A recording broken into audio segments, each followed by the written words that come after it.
Hello, everyone. Thank you for joining us today. And my name is Sangeeta Ratnayaka. I'm the campus director of Hokkaido University Hult Prize On-campus program. And on behalf of the Hokkaido University Organizing Committee, I welcome you all. First of all, I'd like to introduce our guest speakers today. So we have Professor Yoshika Ida. He is our advisor for Hult Prize On-campus program in Hokkaido University.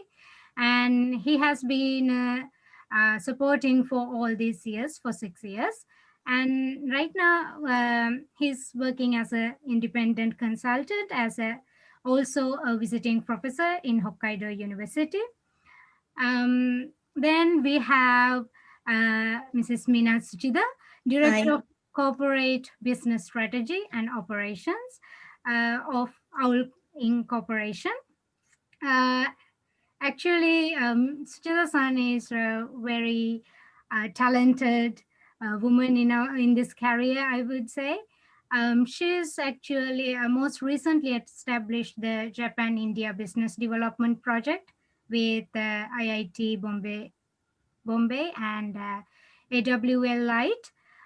She's more she's actually currently the many influential positions as the director of AWL Incorporation. Then we have Professor Kazuaki Oda, co-founder and executive fellow of Slogan Incorporation. Oda-san is a serial entrepreneur and a management consultant. Also, from the very beginning of Hult Prize On-campus program in Hokkaido University, he is helping us as a guest speaker and also brush up seminars mentor. Then we have Mrs. Saika Watanabe. She's the president of Ritera Company Limited. And I would say she's a very innovative and inspiring woman. She has done so many inspiring social businesses. Also, she organizes the Asian Women Social Entrepreneurs Network, which established in 2015. Also, she does so many consultation work for both Japanese and international companies. And then finally, we have Mr. Fedi Rigage.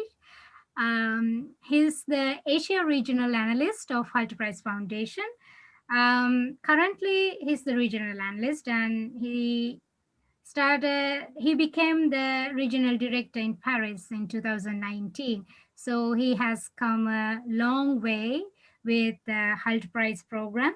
So I believe that he has so many experience in Hult Prize. So once again, thank you for joining us today. So joining us today is like giving some time from your busiest work. It's a really pleasure to have you all on this panel discussion. So I'd like to start this discussion from Fedi. So during the Hult Prize events, that whenever we look everywhere, like the website or maybe the social media, we see the word like social change, social business, social impact, and social entrepreneurs. Also, in many locations, it is mentioned as Hult Prize is a student-driven platform for social business. What does this social business means? Great, thank you so much for this incredible session, and I would like to thank all the speakers today and you as the entire committee who's organizing this session. So to start with that, well, going straight to the question, social business or social entrepreneurship is basically the when we combine impact, with profit, right, and purpose with the best for our community. So at Hult Prize, we always push students and our community to think about not only impactful ideas, and we let them think about profit-oriented ideas, because that will lead to sustainable approach, and we want them to think about um, sustainable and scalable ideas, because that's the best way to tackle the most serious problems and pressing issues in the world, right? So that's our approach on that, and yeah, so that's how I can define social business. Yeah, so for our understanding that the social business must be sustainable as well as it's profitable. So, like in this panel discussion, actually, we have a real life social entrepreneur who has changed many lives in Southeast Asia, Ms. Saiko Watanabe. So, what do you think? Do you have anything to add to this? Well, yeah, as Freddy-san said, like I really think like social entrepreneurship need to be sustainable, both business and also social. Mm-hmm. And when I see the many entrepreneurs who run the business in Southeast Asia, they are very social mission oriented. Mm-hmm. So they have uh, real social issues which they want to tackle with, and with starting from those social issues they started the business. Mm-hmm. Actually, I would say like some of the social enterprise have difficulty to sustain their business because of sometimes they have difficulty to create a good business model, but they are really passionate Mm-hmm. and they are really focusing on their social issues. But with that passion, I see many social enterprise, they are creating innovative social business model by collaborating with other like United Nations or other nonprofit organization or the government. Mm-hmm. So they are creating the many stakeholders collaboration to Mm-hmm. sustain businesses. Yeah, of course. So people or anyone can add the word social in front of their business, right? Social business or social entrepreneurship. But sometimes some people might think that what is the social entrepreneurship? Oh, what is this sustainable entrepreneurship? It's kind of confusing for some people. So I would like to ask from Ida Sensei. So you are actually helping students to realize these differences, or how to apply the sustainability to their business models or to their career. So what do you think? Is there a difference between the sustainable in entrepreneurship or the social entrepreneurship? Actually, sustainable means that every business needs to be sustainable, Mhm. and the at the end of the game, everything goes to the going concern that Mhm. the organization and the company must sustain. However, when it comes to the social business, there are several definitions, but one of the ways of defining the social business from others is Mhm. that they do accept the investment from many investors. Mhm. But for those investors who bet the money for the company, usually the investors usually expect the dividend, and social business does provide a dividend. However, that is only up to the amount of the money that they have received. So once that dividend is paid back to the investors to the amount equal to the original invested money, then all the rest, of course, the company must be profitable and will grow, Mhm. but those money used to be allocated for the dividend will go to the other purposes like growing its own business or investing to the other objective. So this is one way of defining. In the little bit detailed definition by the Ministry of Trade, External Trade, and the Japanese government defines is that there are so many percentage of the revenue coming from the say social say activities, and also some of the revenue could come from the government support aid programs. But there are certain magnitude that each social business must accept. And of course, it cannot exceed 50% of the revenue coming out of these government aid programs. The beauty of the social business is the combination of many different elements into one objective of the social good. And that's how I define the social business. I see. Yeah. So, like, how about the sustainability in the social business? The social business sustainability is actually, there are several elements, but the company itself must be sustainable in order to provide the services. But at the same time, the beneficiary, actually the customer, must be sustainable. So the social business provides not only, say, financial or material to those people who are in need, but also they will provide some tools so that those beneficiaries will be able to earn and become profitable by itself. So that is my way of defining the sustainability, not only for the company itself, but also for those beneficiaries of the services. Yes, that's really important that maintain the sustainability throughout the whole process. Yeah. So, of course, like in Hult Prize, the competition, we talk about the social entrepreneurship, social business, as well as the sustainability. That's where a lot of students get confused because where to put the sustainability into the business model or to their business idea. So, Freddie, do you have anything to add to this?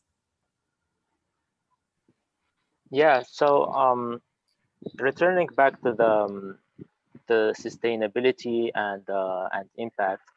Well, I think it's always good to return back to the SDGs, Sustainable Development Goals, which is set by the United Nations, because like at Hult Prize for our challenge, for each challenge every year, we touch many SDGs. So there is those global goals from now to 2030 that we give the teams 10 years or a decade to achieve certain goals with their business, right? So it's always good to have a goal ahead and to have some some sustainable development goals that that you always return back as a reference, right? And yeah, as like my colleagues here said, it's the sustainable approach is important in all the parts of the business, inside the company itself, or like when we or outside with their services to the customers. It's always to have a sustainable approach. So it's fundamental, right? Yes, that's true. It's really fundamental. So we have that a serial entrepreneur with us, Professor Oda. So like people are very trendy these days to focus on the social entrepreneurship or the like adding the sustainability into their business or something. So it's the word; these keywords are very trendy today. Why do you think? Why is it trendy? Yes. Nowadays, we heard this word so frequently in the news and website, and so I think my opinion why there are so many opportunity to hear that word is now our systems or our societies are no longer sustainable. At least lots of people are thinking like that. And frankly speaking, the point is. Uh, the sustainability, the word of sustainability, of course, Ida Sensei told us every business should be sustainable because we have to provide our services and products to the world. So it must be sustainable. Yeah. But lots of people started thinking it cannot be sustainable because I think the point is the money allocation, or in another word, happiness allocation is a problem. Nowadays, my idea about the sustainability, the opposite meaning is greedy. Now we are in the middle of the greedy capitalism. That's a problem. So as a result, there are so many big names such as GAFA, Google, Apple, Facebook, etc., etc., and we are every day we are using it. But only happiness allocated to those companies, small number of people.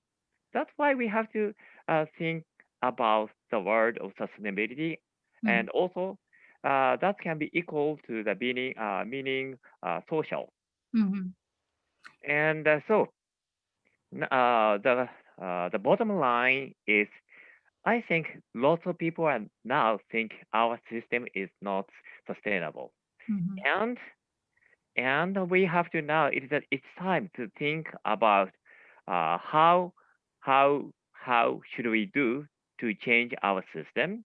Mm-hmm. Nowadays, actually, the social inequality or education gaps, local gaps. Actually, some companies, some countries are very big and stronger than before. But on the other hand, poor countries, poor people, they are getting worse and worse. So Mm-hmm. that's why we are using this word so frequently. Mm. Yes, so like that's why the whole sustainable development goals are established to by 2030 to achieve overcome these global challenges, the poverty or the hunger and these kind of challenges. Exactly. So yes, then I like to turn to Mrs. Suchida, Mina Suchida-san. So, like you have lived in many countries, from developing countries to developed countries. So, what is the diversity have you seen in these countries about in terms of the sustainability?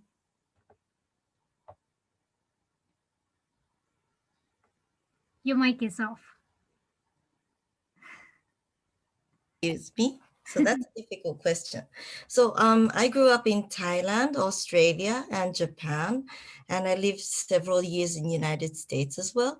Um, I have never thought about the social entrepreneurship from this point, but I know that Japan is a sustainable country and it has lots of companies that are tackling with this. And actually, I'm from the private sector and I started my career in Panasonic. And the founder of Panasonic, his philosophy, I think, is based on social entrepreneurship. And that is why this company grew to this stage. Mhm. And still itself, the company is supporting a lot of nations, and also Thailand, I think, was one of it, India. So I have been seeing the company doing more activities on the business side and environment side too. So there are opportunities overall for students to be entrepreneurships in many areas too. I hope that will be the good answer. Yeah, so like it doesn't matter where you live or where you're born Yes. at, whether you are coming from a developing country or whether you live in a developed country, you have opportunities to learn about entrepreneurship and everything. Yeah, so speaking of this entrepreneurship, right now we are talking about all this sustainable entrepreneurship or the social entrepreneurship. Are there any kind of other types of entrepreneurships? Mrs. Watanabe, do you have any comments for that?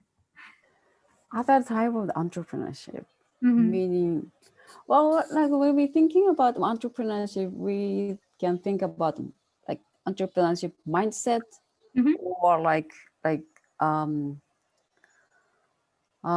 growth speed. Mm-hmm. So how do I define the type of entrepreneur? Well, like for example, like unicorn company is also the entrepreneurship, but recently, like the word called zebra company, Mm-hmm. which is like anti-unicorn company. They're targeting like not only the tackling the social issue, but they thinking like sustainable entrepreneurship. So only one like a zebra company is yeah, but it's really based on the entrepreneur's philosophy or mindset, how what kind of company they want to create. Like whether they want to compete with an existing one, or whether Right. they want to create a totally new innovative where there is no competition. How about Professor Ida? Do you have anything to add to this? Yeah, of course. This year's Nobel Peace Prize went to the World Food Program, and of course, back in 2006, our well-known founder of the concept of the social business, Dr. Muhammad Yunus, won the Nobel Peace Prize at the same time, and of course, the private companies, especially some companies in Japan, usually consider social effect very much seriously than many other kind of the businesses. It used to be the case that what is the enterprise aiming for? And the objective of an enterprise was to, say, serve to the investor. That was the original definition. But now that social aspect pays so many responsibilities in maintaining their business and growing the business, that now not many companies are openly saying that yes, my company is for the investors or the stockholders, and usually they are putting more weight on the social side of their services as well as their value. And in order for the company to be sustainable, they need to be accepted by the society. And in order to be accepted by the society, then they should provide some social value. Of course, the original concept of the private company is such that they are just simply shooting for some specific objective to either change the world or change some concept of change the way of making business, and they just need to be profitable. Those profit goes to many directions. One is to the, of course, customer, and the profit goes to its own employees, and also profit goes to the society as well as the investors. It has long been said, especially in the past 10 or 20 years, that power of the investors had so strong that many companies focused onto the contribution to the investors, like say trend of the dividend, and also the profitabilities, as well as how they maintain the goodness of their say return on the investment to the investors. But this corona situation totally changed the way the company managed its own business. Japanese company especially have been known as cash-rich operation that they withhold so many reservation of their own cash. And they usually, investors, especially the US investors, would tackle all these specific practice of the Japanese company that don't waste your money sitting on your bank, and why not just utilize for the other purposes and make it money more useful. However, this coronavirus situation made those companies, cash-rich company, sustain and withheld its operation without any revenue whatsoever. So now that for considering the long-range sustainability, maybe cash-rich operation may not be that bad, and there are some re-evaluation of the Japanese for-profit companies to operate. But in this case, those for-profit companies could manage that way too. But when it comes to the social business, we cannot rely too much on that too many cash regeneration, because the most of the programs that social business is providing are all very marginal to the profit level. And it will be very difficult to maintain high profitabilities. Of course, it cannot maintain its operation if it is negative, but it's just barely positive. That means that social business must actually assume that collecting some other, say, revenue stream from the government aid, or maybe the corporate social responsibility aid. And the social business's beauty is the power of the orchestration and its network, because that each social business has its own specific objective, which is good for the society.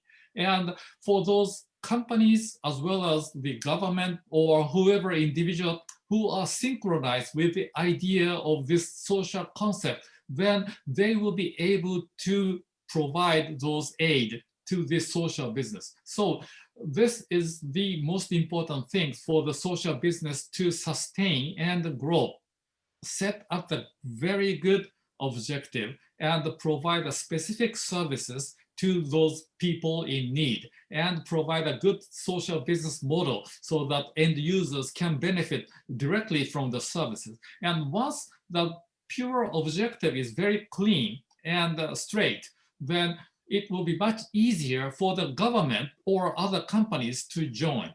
And that's how they can maintain the profitability, even though the business itself cannot generate too much of the profit. That is my, say, idealistic thought. Yes, of course, like if you have money, people tend to create businesses. But like many people can start any kind of business if they have a clean goal, if they have a clean objective, what they want to serve, what they want to do with this business. It's actually clear that the reason why they want to create a business or a startup. So, of course, one of the very interesting reason to create a startup is Hult Prize competition to forwarding towards the create solutions for global crisis. So we know that many students at the moment, they just compete. They just want to compete for the event and just an inspiration. But also that some of them get successful, but some of them fail in this competition. Sometimes, even though they don't win the competition, but they proceed with their business and they become really successful. Sometimes they proceed, they win the university level, the regional level, but at some point, even though they go to the global finals, still their business overall, it fails. Sometimes they don't continue at all.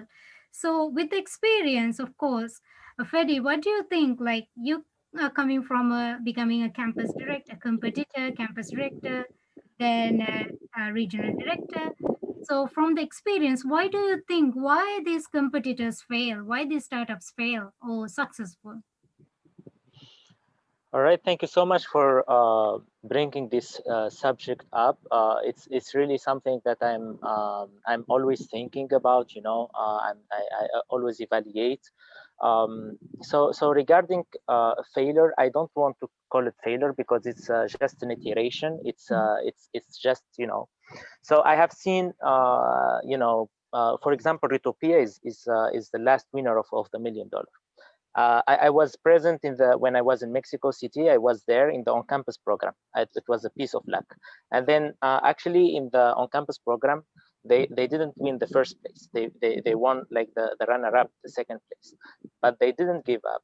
They took the feedback, and then they participated again through the online, and they got a spot in the regional. So this is also the good side about Hult Prize. We never close the doors. The doors are always open till the end, so you can always be part of it. Second, they went to Madrid regional. So they participated there. They didn't make it. So it's another trial. They got like some feedback, but they didn't make it, right? And then over there, they wanted to participate again, and they participate through the wildcard, and they got to the accelerator program through the wildcard. Even though it's like only few teams get to the accelerator through the wildcard, but they tried their chance. They recorded the video, they submitted, and then they passed through. And then in the accelerator program, I was there. I was they were great, humble people. They were super coachable. Like the coaches and the mentors, they like them because they receive feedback, they take them in consideration, they process, and then they pivot a little bit to make like their startup idea and their startup progress more meaningful, right? And then over the weeks, because we have every week in the accelerator we have selection on Friday, so the pitch Friday. Actually, most of the times they don't make it in the top 3, right? So the top 3, so there is like always selection every week. And even though they made it at the end to the United Nations in the final in New York, and then that they got the $1 million, and now they are working closely. They are growing incredibly in Mexico. They are serving many communities. They are solving the problem of youth unemployment in the communities over there. So this is just an example, but I have seen also from my perspective, even in my on-campus program, there is a team who like they won the on-campus program, but they didn't make it in the regional. But there is a girl who is like the idea holder. So she actually continued. She applied, in many other platforms, to get like coaching and incubation programs, etc. And now she's doing it's also related to food, startup related to food. And now she's in execution mode. She has clients. She has sales. She's now taking funds, everything. So I would say that like Hult Prize can be you can go as far as you want with Hult Prize. You can just try again and never lose faith on your idea, but be coachable, receive feedback and take them in consideration, and iterate and improve. If you want to continue outside of Hult Prize, you are always encouraged from the Hult Prize family. Just take the risk, go ahead, and don't be afraid of going straight to the market and test your services or product, and you will get there. So that's my take on this Yeah, of question. course, like the motivation that they are driven to do what they want to do is actually really important. I believe so too. So also like Saika-san, what do you think? Like you have worked with so many Asian women entrepreneurs as well as like in the field as a consultant. Like what do you think? Like why all these some of the uh, businesses are successful within first couple of years, and some they continue for several years and all of a sudden they fail? Why do you think? Well, frankly speaking, well, the reason why is because of the business model. Like as I said, like some of the social enterprise is very passionate, but they are not very specialist or professional to creating the business. So sometimes they are lack of the skill, or they are lack of the like marketing skill, financial skill. Those are specific skills. So with those reasons, they some of them are fail. But I would say, even they, as Feji said, I don't want to call it, it's just they failed. They just stop, or sometimes society changed. So social business need to pivot all the time, I think, because the social issues sometimes, society is changing, meaning social issue is changing.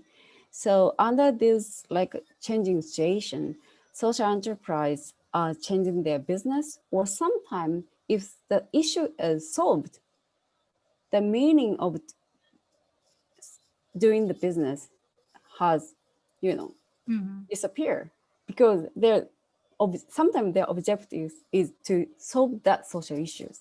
If the social issue is solved, it's okay. They stop. That they start the new things. So yeah, that is my idea. Yeah, so they just simply give up. Right. Yeah, Give so up, that's, or they yeah, will change to see the other social issues. they are not adapting to the situation they are facing. Yeah, of course. So, like, that's from the perspective of the existing business or the startup. Like, also, one thing is when you're creating a new startup, it is very important to think about all the resources you have, whether you have time, money. Some people might say, like, you need to focus, you need more time to plan.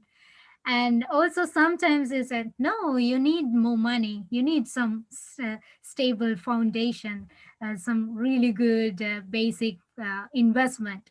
Or some might say no, you need a really good group for you who are willing to contribute to your business idea or to the start. Or someone might say no, everything is not important, but the important is innovativeness of your service or the business product. So, Professor Oda, what do you think? Which is more important? Yes, very good question. That question I have been asked so many times in different countries. And frankly, I think a teammate is very important, or co-founder, especially in most of cases, uh, when someone who is thinking about creating a new business, then mostly that is his or her first time to create to start their his or her business. But there are someone who has created many companies like me. Then there are some and many pitfalls, typical pitfalls that a lot of startups and entrepreneurs will face soon. So I think in that sense, the lack of the experiences or knowledges, I think that's one of the big factors why they fail. So important thing is for those who want to start their business for his or her first time, they need to have someone who knows so much and have some experiences. At least, if there is someone who will help him or her, then at least the risk of the management, the risk of the money or team building or adapting to the new environments, the risk is much smaller. So it's quite important. So in that sense, someone who can help you as a co-founder, partner, or employees, or someone advisors is important. And of course, money is important. But if someone who is very familiar with financial sectors, then that is okay. So the point is, want to find someone who used to be a chief financial officer. And especially in Japan, this country is so advanced, and Ito-sensei told us, big companies and banks has a lot of money. So money is no longer a problem. So, so I think the key point is a person. And it's not only Japan. Like another country, I went to many countries in Asia, Singapore, India, Indonesia, Vietnam. Nowadays, it's not so difficult to raise funds if someone who is very good leader and a good business model and a good teammates, then lots of foreign investors they are looking for the investing opportunity. It's not so difficult. So then the teammates, that is my answer.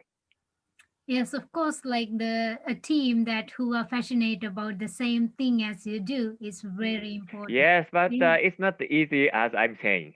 Yes, it's not Because easy as no brand, no money, no office. but if you have a good team like Mark Zuckerberg had when he Yeah, created Facebook, they created it in a small garage. He had a strong partners. That's why yes, they yes. became very And Steve Jobs, he started his business in his garage Mhm. at home. Yeah, of course. So, as a previous HR manager, Minasan, what do you think? Like, I think you agree with the same thing. Yeah. Thank you, Oda-san. I am really struggling. We are really struggling, maybe. But for my point, I think the most important is the passion, actually. I think the willingness to take entrepreneurship and keeping this sustainable is very difficult. We are in the 4th year of this startup from Hokkaido University, and we tackled with COVID. And this was one of the big challenges, but this is the challenge that made our company grow to the next stage, I think. So in this point, I think we wanted to kind of support this social world. Before that, we were tackling maybe on the technical side or something. But at this point, we wanted to do something for the society. And this made the employees bond together stronger. And I think this is one reason why we are growing to the next stage. But keeping this passion really fresh is very difficult. And I have experienced this in many companies too.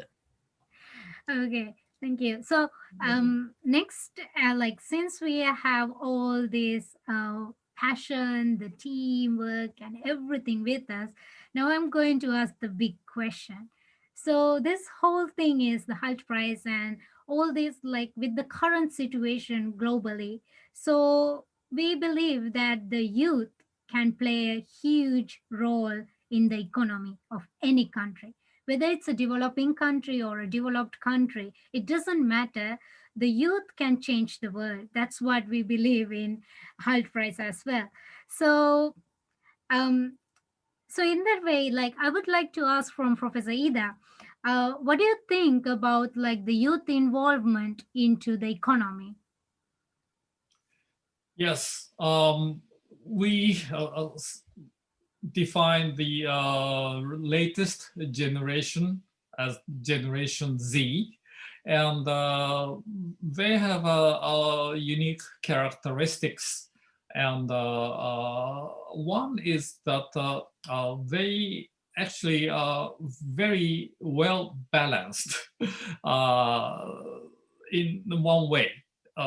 So especially in the Japanese Generation Z, they actually are the first generation ever that they have received the professional career training in their youth, like in elementary school or junior high school and even high school, that they have been receiving those professional career education.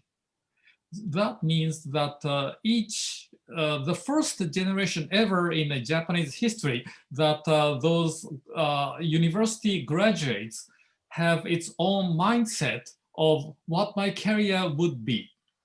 And then when they consider those future careers, then they should always consider either of myself, ourselves, but also others and the society. And they usually have this wider perspective. And this is the one characteristics of especially the Japanese Generation Z. But on top of that, the current situation, especially caused by the COVID-19, is that no one in the world at least in the past 60, 70, or maybe past 100 years, no one had ever experienced this kind of the situation. And those who can be successful, actually, we just need some time. The youngsters have time. This is one big difference. Unfortunately, I came and lived a little bit longer than many of you. And even though biographically I may survive for another 20 years or so. However, those younger people have at least 60 or 70 years from now up until they retire. And the time is very important. One of the successful business person whom I know of once told me, Mr. Ida, what is the secret of being successful? And I said, I have no idea. He said that just continue until you become successful. And that is only the luxury that young people can easily say, okay, this time I failed, but this is my another lesson. So that lesson learned, then this is new next opportunity, I can go there.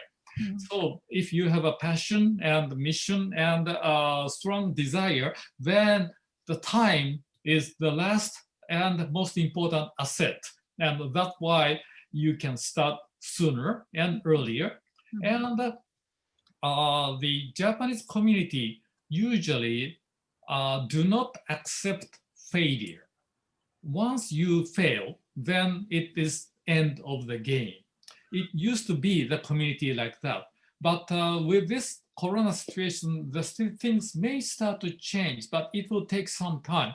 But this, as Sangita has been repeatedly saying, the beauty of the Hult Prize competition, it is actually a learning process.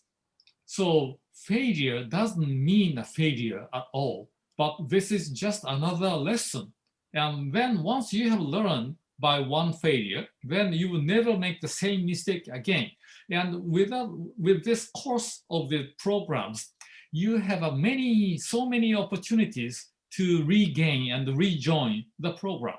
Of course, 1 year is not the end. Until you graduate, until you lose the status of the student, you can continue all the way up to maybe from when you're a freshman all the way to the PhD. You can have 9 years or maybe a longer period of repeatedly competing and challenging to the Hult Prize. So, as I said, that you can be successful and you cannot fail until you become successful. So that's what I am counting on the youngsters. Yeah. So I think the Ida Sensei is one of the eldest in this panel, as well as the Pedi is I think you are the youngest in this panel. So how do you feel like to become an influencer at a young age? And what do you think, like how social entrepreneurship can impact the future as a youngster in in the generation like us? That's a big question. Well, indeed, you will be surprised if I tell you my age. Well, I'm 26 years old. Next year is gonna be February is gonna be my 27 years old.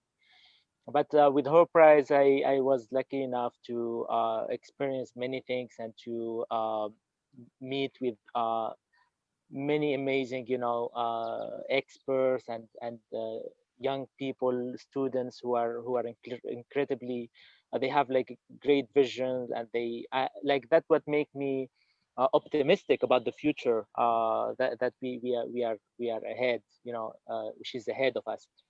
But we need to be honest, we need to be on a action oriented. We need to be more risk takers. It's fine. I mean, like, I know Hult Prize is a great platform for anyone to to be free to practice, to try, to do anything. It's like the best atmosphere to try and to be, you know, as innovative as possible.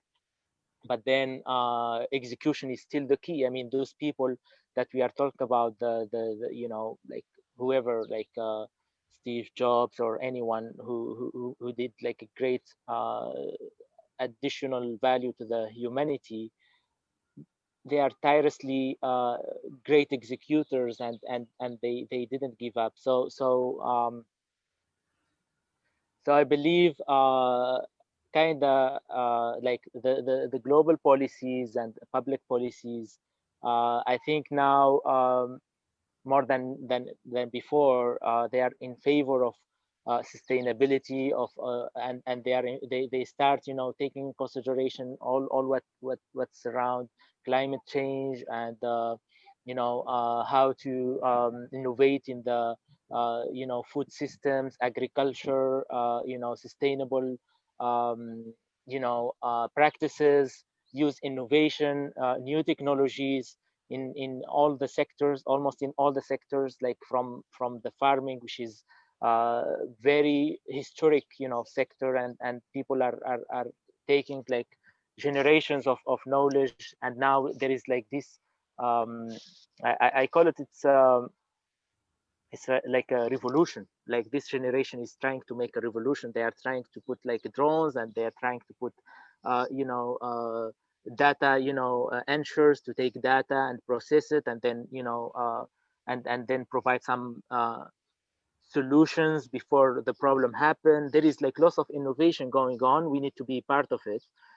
We need to be use all, like we can actually stop innovating. I mean, if we just use what we already have from innovation, is actually great. Like we have public, you know, information open for anyone, patents that accessible, you know, patents.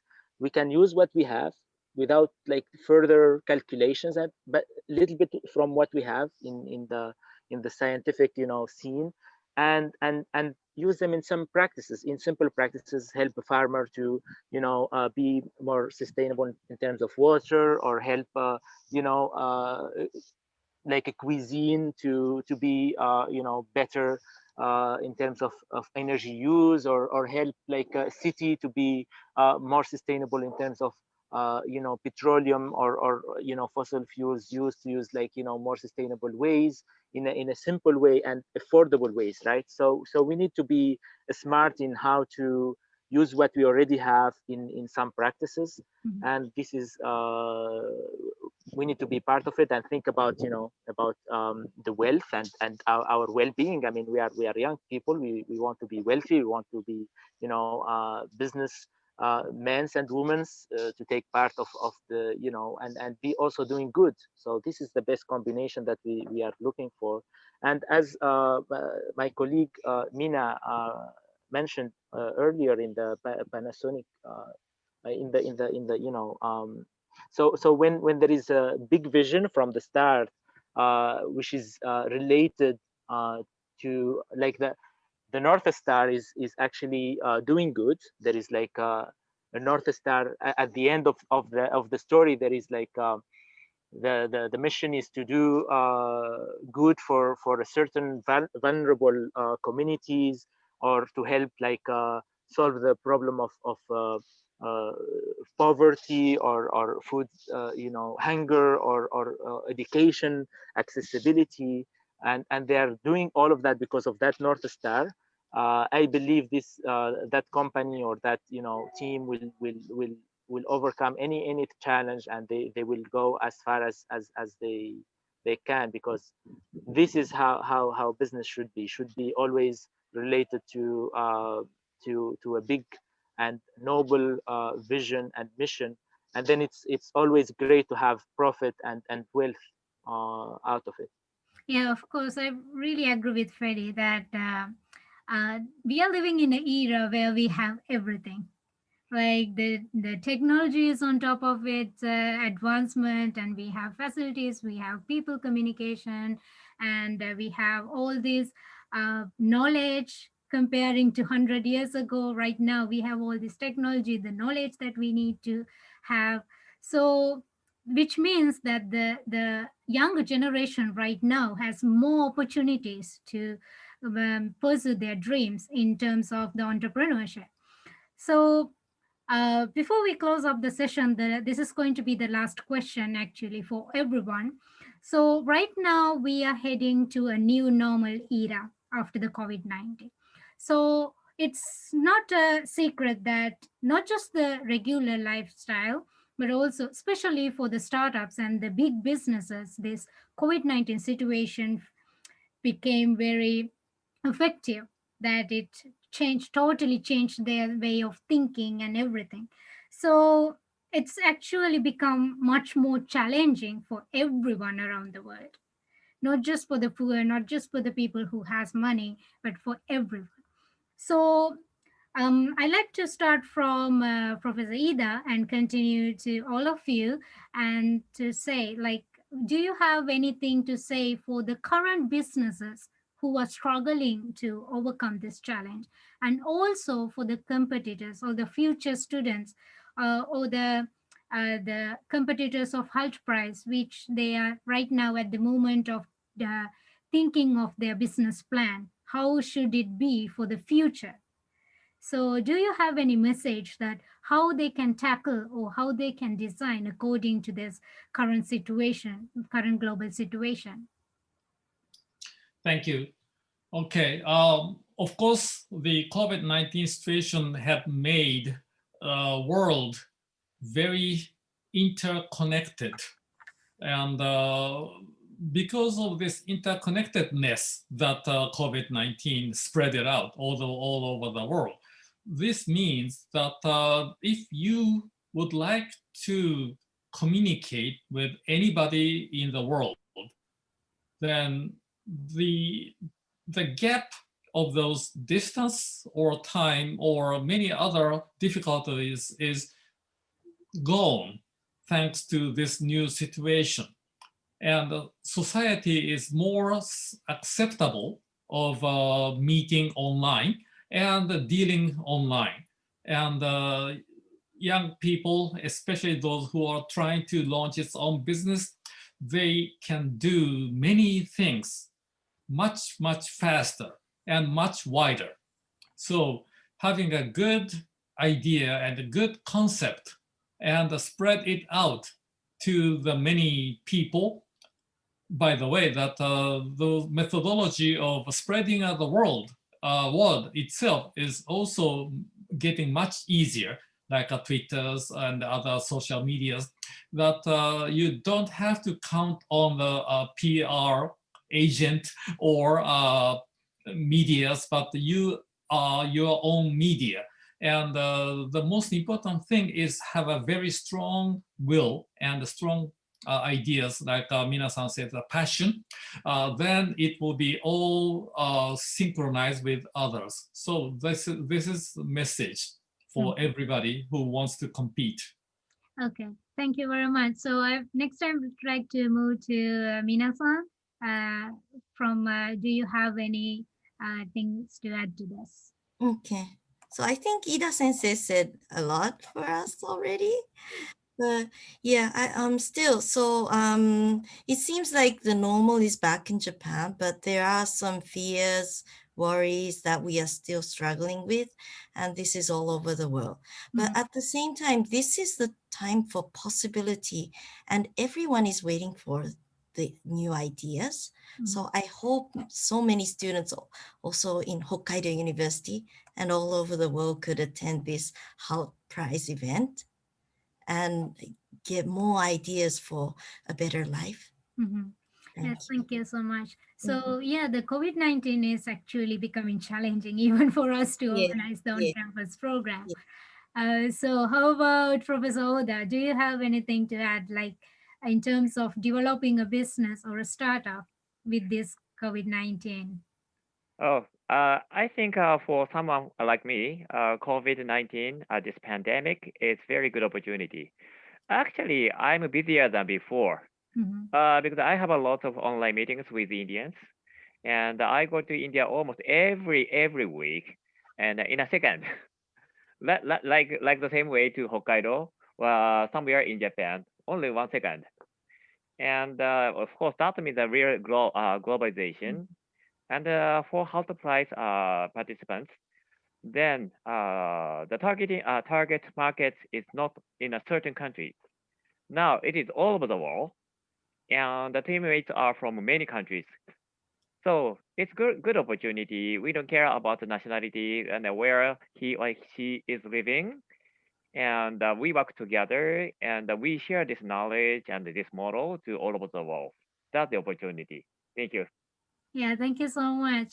Then I like to move to Watanabe-san. Like you are working with a lot of female entrepreneurs, and not just from the female entrepreneurs perspective, but it's like not many women are in this field. So, do you have any specific message for the women entrepreneurs who are watching this? Okay, let me see. Well, first of all, I think, well, I don't say like a female are good at, but compared to male, I think mom or female are good at hearing the voices of minorities sometimes, I think. So when under this COVID-19, I talk with many female entrepreneurs, and some female entrepreneurs growing well. What is the key is that they are hearing the voices of their beneficiary or clients or customers, and they are communicating very well. So they starting from those real voices and they pivot their business model. So that is a key to create the good social businesses and creating the good new idea under this COVID-19. So, and believing maybe the female are good at hearing the small voices, but please hear the small voices. That is very important to start the new idea, I think. Thank you. Yeah, so it's not just being a woman or a man in this entrepreneurship world, but being down to earth. I think that's what she meant from the hearing all this song is much more important. Thinking of the social aspects, all the thing, looking at the global crisis around the world. So, how about Freddie? What do you think, like from the perspective that of the COVID-19 and how the competitors, how their business, the future business should be for the new era? Yeah, thank you for the question. Well, to be honest, I don't have a preset answer about this. But what I would say is COVID-19 gave us lots of lessons in the business side. And as it was mentioned before here, this like the cash problem, the cash flow problem is a real thing that I can tell for any business to be mindful about how they use their cash, and how to when they think about their business model and their long, let's say, term plan, they add this component of there is like a possibility of external um, external thing that can happen, like from nowhere, right? So there is like a possibility of some something that might happen. So always they need to take some consideration on that, keep some maybe do a strategy for the extreme situation, as we saw in COVID, to keep some strategy about the human resources, about the cash flow, about the business orientation. Maybe they need to, from now on, to add how they can pivot in any extreme situation to another business. They, like, those businesses should be uh, flexible with any situation. So now the flexibility should be a question that investor ask in this like in any future possibility. There is like a problem like COVID or anything, how you will be shifting your business a little bit to adapt with the current situation. So I think now it's important to think about those components. Thank you very much. I do agree with that too, because that if we can overcome this challenge right now, which we can become a good model for the upcoming challenges. Maybe who knows, in the future we might face the similar situation. So in that case, we can learn from today and apply it to the future as well. That's true. So before we end the session, we have a couple of outside participants joining us this Zoom meeting right now. So if they have any questions, I'd like to take one or two questions from them.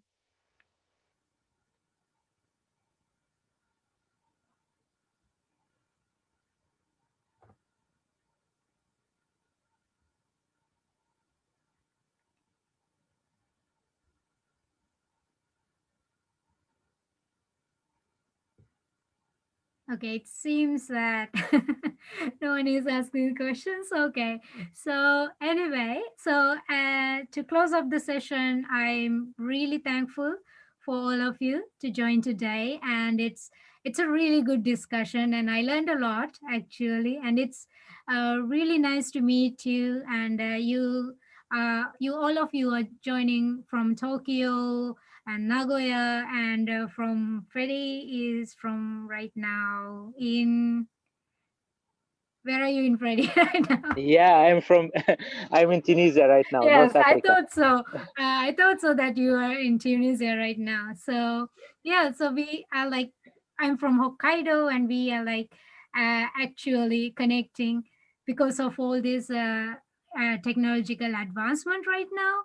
And so thank you so much. And even though without considering the time gap, the time zone and anything, Freddie join us. Thank you so much. And also Professor Ida and Professor Oda-san, and also from our link corporation, Minasan and Retara, Saika Watanabe-san, thank you so much for joining us today.